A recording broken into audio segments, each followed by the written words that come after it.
Okay, students, after preparation of profit and loss appropriation account, partners capital account, the next important topic in chapter number 2, partnership accounting is adjustment of past adjustment या adjustment table. होता क्या है, बिल्कुल ध्यान से समझना, बड़ा simple सा कंसेप्ट है, कुछ भी इसमें कॉम्प्लिकेटेड नहीं है, सिर्फ you need to understand the basics of this concept. है क्या, कई बार क्या होता है, अकाउंट्स क्लोज करने के बाद, after closing the books of account 31 मार्च को हम लोग अकाउंट्स क्लोज कर देते हैं, और अकाउंट्स क्लोज करने के बाद हमें ये याद आता है, यार किसी पार्टनर को हमने इंटरेस्ट ऑन कैपिटल की पेमेंट की नहीं, हम भूल गए।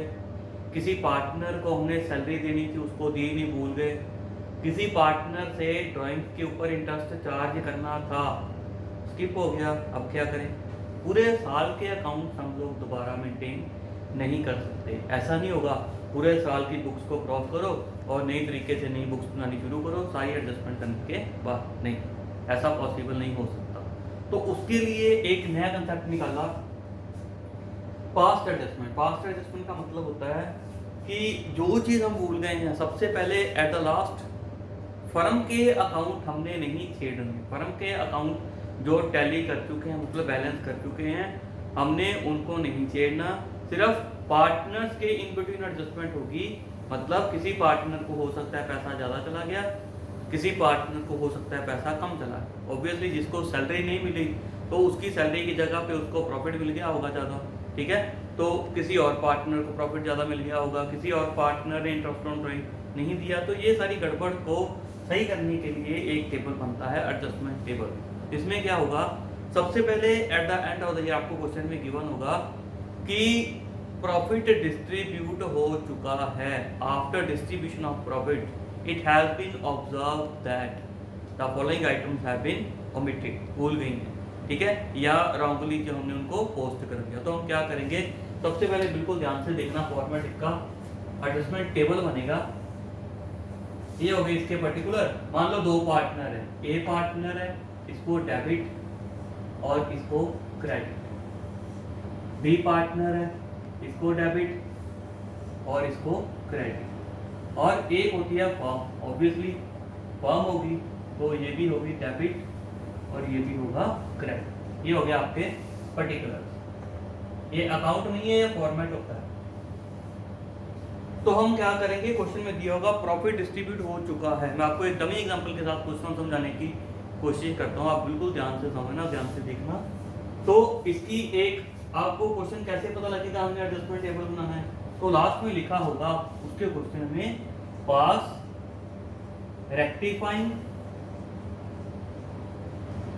या एडजस्टमेंट एंट्री। क्वेश्चन देख के आपको पता लग जाएगा हमने एडजस्टमेंट ऑफ पास्ट एडजस्टमेंट वाला आपका कंसेप्ट जो है वो चलेगा। पास्ट रेक्टिफाइंग एंट्री या एडजस्टमेंट एंट्री का मतलब किस पार्टनर से कितने पैसे लेने थे, लेके दूसरे पार्टनर को हम दे देंगे। अब सबसे पहले हम क्या करेंगे, प्रॉफिट्स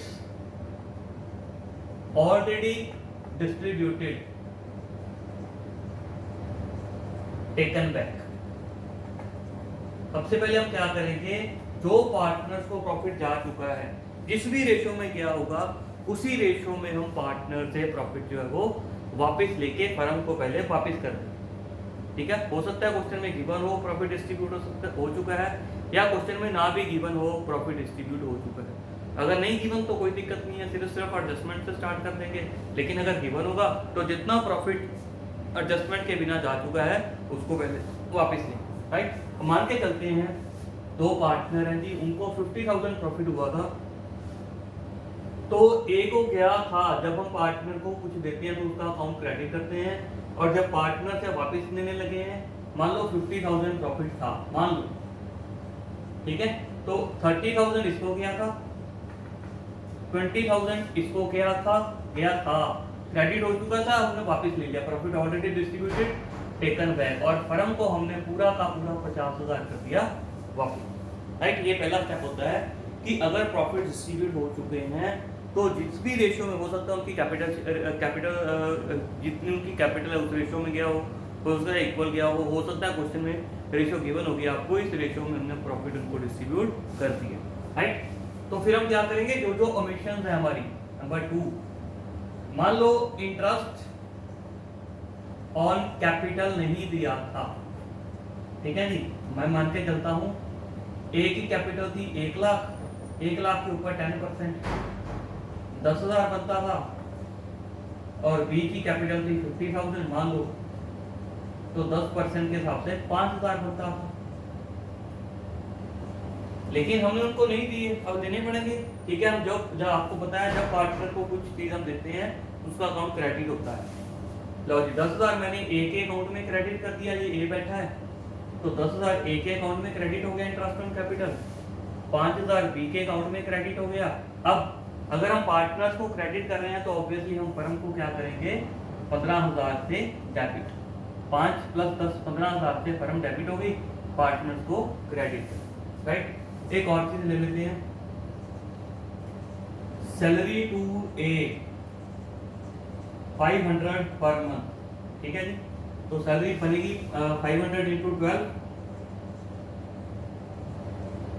6,000 रुपये ए को जाने थे, नहीं दिए, अगर ए को गए, बी को कुछ नहीं दिया, 6,000 रुपये फर्म को हमने कर दिए डेबिट। आगे चलते हैं, एक और पॉइंट ले लेते हैं, कमीशन टू बी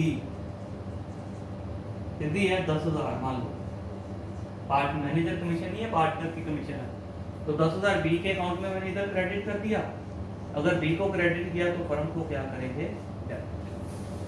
राइट है जी।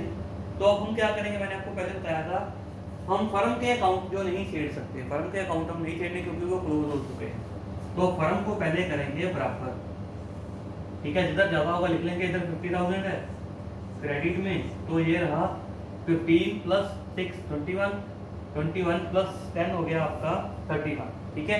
तो इधर लैक कितना आ रहा है, इधर 19,000 जो है वो कम आ रहा है, हमने लिख लिया इधर 19,000, इसको बराबर कर दिया, और जो बैलेंस प्रॉफिट है लास्ट है बैलेंस प्रॉफिट, 19,000 अगर फर्म को हमने डेबिट किया तो पार्टनर को क्या करेंगे, क्रेडिट। मान लो इक्वल रेशियो में करना है, 1/2 1/2, तो ये बनेगा, अगर फर्म को डेबिट किया तो 9500, ए को क्रेडिट होगा हाफ इसका, 9500 क्रेडिट होगा बी को। अब वर्टिकल फॉर्म में पार्टनर्स के अकाउंट भी हम जो है एज इट इज लिख लेंगे, उसको डेबिट साइड पे किया गया और क्रेडिट साइड पे किया गया, टोटल करते हैं, इधर 30,000 था, मैंने एज इट इज,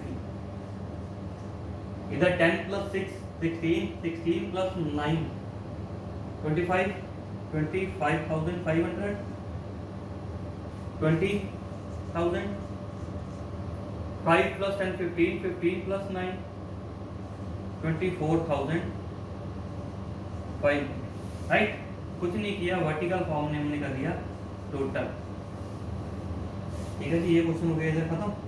तो टोटल करने के बाद हमने क्या किया, अब एडजस्टमेंट के बाद हमें ये पता लगा कि ए को डेबिट करना था 30,000 से और क्रेडिट करना था 25,500 से, मतलब ए से हमने 30,000 रुपये लेने थे एडजस्टमेंट के बाद और 25,500 उसको देने थे। तो हम क्या करेंगे, एडजस्टमेंट करने का मतलब हो गया, अब ये याद रखना, जो साइड बड़ी होगी उसके नीचे लिखेंगे जो बैलेंस आएगा, तो 30 में से 25,500 गया, तो 4,500 रुपये से इसको कर देंगे डेबिट, क्योंकि डेबिट साइड पे बैलेंस ज़्यादा है, उसको डेबिट करेंगे। इसका मतलब है ए से 30,000 लेने थे, 25,500 हमने ए को देने थे, तो उसके हाथ से हमने 4,500 बैलेंस लेके इसको काउंट कर दिया बराबर, इससे ले लिए। अब इधर बी से 20,000 लेने थे, उसको 24,500 देना था, तो इधर बैलेंस बड़ा है, डिफरेंस कितना है 4,500, तो 4,500 रुपये बी को हमने कर दिए क्रेडिट, ठीक है। अब एंट्री डालनी है, एंट्री में इधर डाल देता हूँ, तो एंट्री आओगे, हमने ए को डेबिट किया, ए कैपिटल अकाउंट डेबिट, कैपिटल या करंट जो आपको अगर फिक्स यूज होगा तो उसको करंट लिखेंगे, to B's capital account 4,500, 4,500, 4,500 for adjustment entry या बी रेक्टिफाइंग एंट्री पर। ये देखा गया है कि जो ये क्वेश्चन है, या तो एक क्वेश्चन आता है छोटा क्वेश्चन 1 मार्क का, या 3 नंबर का, या ये आपको क्वेश्चन आएगा 6 नंबर का, और 2019 में ये question I think CBSE all India board में 6 नंबर का आया था, आपकी बुक में क्वेश्चन वो होगा। तो मैं आपको एक बार दोबारा बताने की कोशिश करता हूँ, आपको कैसे पता लगेगा क्वेश्चन जो है वो पास्ट एडजस्टमेंट का है, ठीक है, एडजस्टमेंट का है।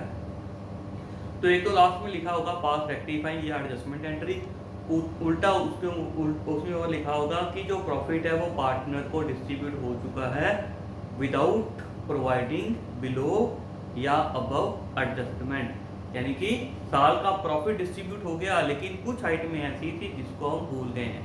कोई बात नहीं, जितना प्रॉफिट जा चुका है, अगर प्रॉफिट गया है क्वेश्चन में गिवन होगा तो उसको वापस ले लिया जिस रेशियो में भी गया, ठीक है।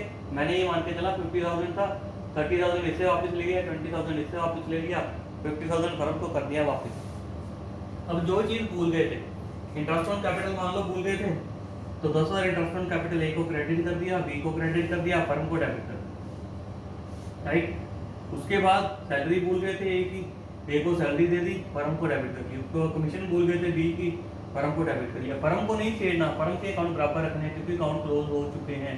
50,000 इधर कम बचता था, 15 + 6 21 31, 19,000 का गैप था, मैंने डेबिट कर लिया फर्म को। और अगर फर्म को डेबिट करेंगे, कॉन्ट्राडिक्टेड होते हैं, अगर फर्म को डेबिट करेंगे तो पार्टनर को करेंगे क्रेडिट। मान लो इक्वल रेशियो में उनको जो बैलेंस प्रॉफिट चला गया, तो वर्टिकल फॉर्म में टोटल करने के बाद हम देखेंगे डेबिट और क्रेडिट। मतलब ए का अकाउंट 30,000 से हमने डेबिट करना था, 25,500 से क्रेडिट करना था, तो इससे हाथ से पैसे लेके 4,500 इसको डेबिट कर दिए, इससे लेके जिधर बड़ी साइड होगी 4500 बी को दे दिए, A capital account debit to B capital account, right. अब कई बार इसका दूसरा फॉर्म ये हो सकता है कि प्रॉफिट था उसको गलत रेशियो में डिवाइड कर दिया, तो अगर गलत रेशियो में पहले जा चुका है तो उसको उसी रेशियो में वापस ले लेंगे, और जिस रेशियो में एक्चुअली में जाना चाहिए था प्रॉफिट, उस रेशियो में पार्टनर को प्रॉफिट दे देंगे, और 1 मार्क का छोटा सा क्वेश्चन एडजस्टमेंट एंट्री का आएगा, क्वेश्चन खत्म। और आप अपनी बुक में 2019 वाला क्वेश्चन जरूर करना क्योंकि इंपॉर्टेंट क्वेश्चन है,